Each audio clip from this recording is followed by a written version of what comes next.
In issue 208 of Wood Magazine, we feature this little keepsake box that required us to cut a series of thin strips, each 1/16 inch thicker than the previous one. Now, to safely cut thin strips, you need to take into account a few extra setup and safety requirements. You can't just drop your table saw at 1/16 inch and expect to cut those strips safely. You'll get some explosive kickback there. I'm going to show you two methods to safely rip thin strips, in this case just 1/16 of an inch. Then I'll show you how we take a stack of 16th inch strips and use them to make the progressively wider cuts used in our keepsake box. First thing we're going to do is create a set of 16th inch thin strip gauges, and we're going to cut those all off of this one board. And the way we do that is we set our fence to a known size. In this case, we're going to use about 2.5 inches, and you want to dial this in as accurately as you can. Get it right on the needle there.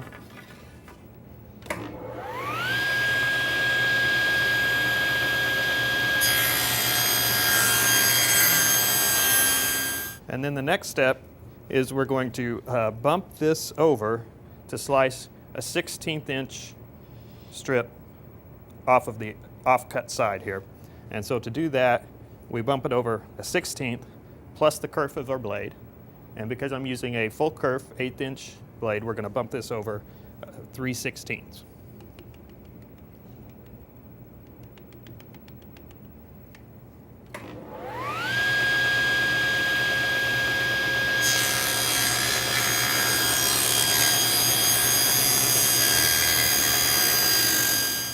There you have a 16th inch strip,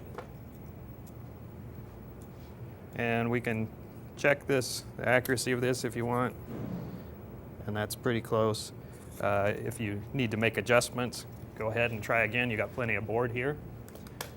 And then the next step is to just cross cut this up into smaller strips. In our case, for our incremented pattern, we need 8. Okay, now I've ripped my 16th inch strip into 8 different gauges, and we know they are pretty accurate because a stack of them is coming out 2.5. Now, to set up to rip the thin strips, we're going to lower our blade, move our fence onto the left side,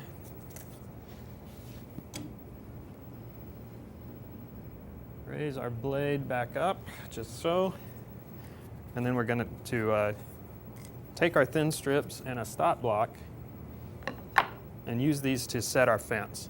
Now, if we just wanted to repeatedly rip, say 16th inch strips,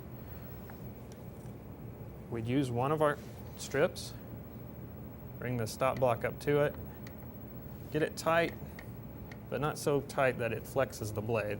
We want a little play in there. Okay, and now we're going to pull the stop block back behind the blade, so we're not getting our part pinched.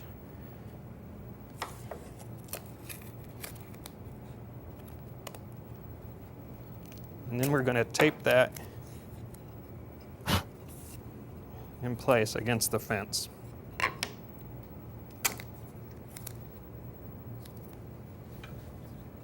Now we're going to move our fence back into place.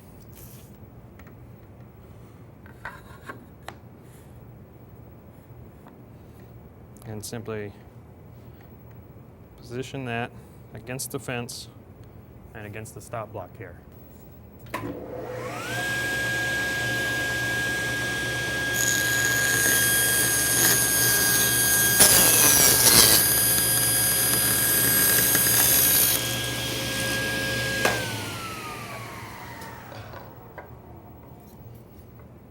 And there's one 16th inch strip. And then you just simply repeat that process, blank against the stop block, fence against the blank, and make as many 16th inch strips as you need.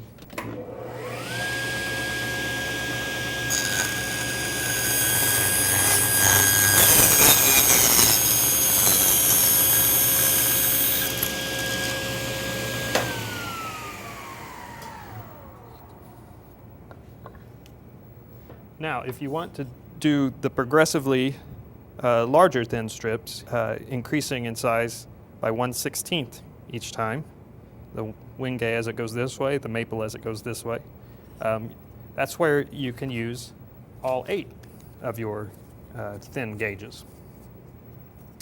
I'll show you how to do that. Okay, once again, we're going to start with the fence on the left side of the blade.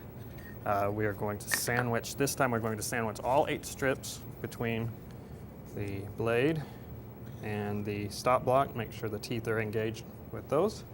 And then slide the fence against that and get it snug, but not so snug that the blade flexes, like so.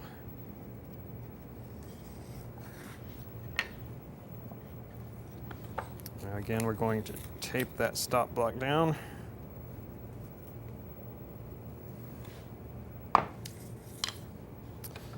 Move our fence to the opposite side. And this time, we're going to take our gauges, eliminate 1, so you have 7. Sandwich those between the blank and the stop block, and then move your fence up to that so that's snug.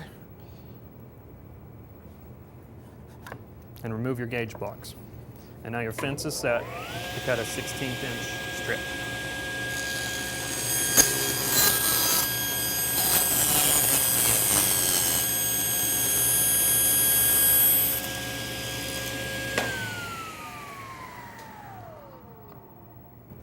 For your next cut, you use only six of the gauges.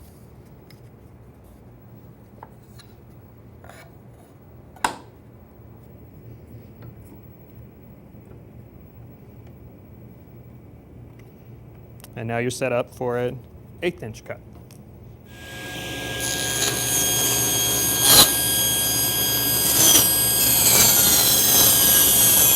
Five for a 3/16-inch cut.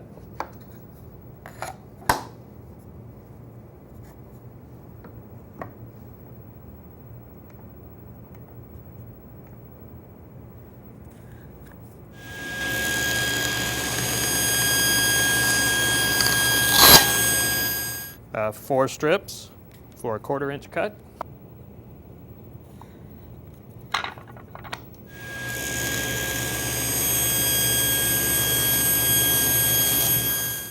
For a 3 strips 5/16-inch cut. For a 5/16-inch cut.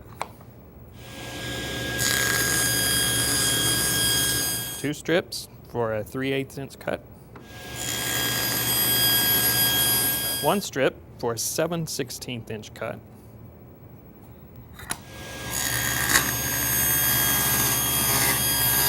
And finally, 0 strips for a 1/2-inch cut.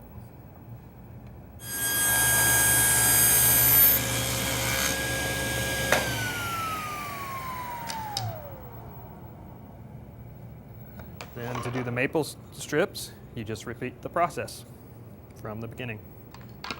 And there you have thin strips cut safely on the table saw, and our blank is ready for a glue up.